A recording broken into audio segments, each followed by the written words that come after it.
अस्सलाम वालेकुम दोस्तों, आप देख रहे हैं Anmol smart cattle farming YouTube channel. दोस्तों, आज की वीडियो दो बछड़ों से मुतालिक है। तलहा कैटल फार्म से ये दो बछड़े आपके लिए लाए हैं और इनकी लोकेशन है Rahimyar Khan. Cargo all over Pakistan होगी और इनकी जो डिमांड की जा रही है वो है 1,90,000 रुपये। 1,90,000 डिमांड है और ये कम बेश भी हो सकती है।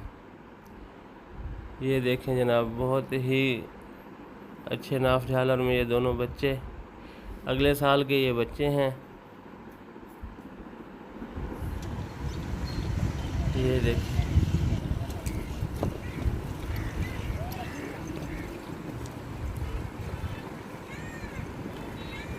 बहुत अच्छी खसूसियात में ये बच्चे बहुत अच्छा वज़न गेन करेंगे इंशाल्लाह।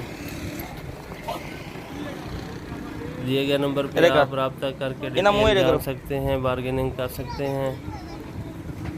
ना तो तिलारे ग्रुप करना।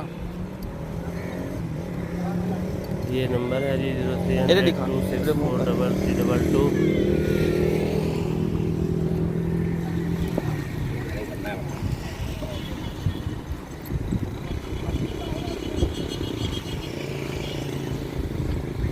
बहुत हैवी वेट बोल होंगे इंशाल्लाह। माता नहीं है यार दोस्तों, इसी के साथ इजाज़त। नेक्स्ट वीडियो तक के लिए अल्लाह हाफिज़।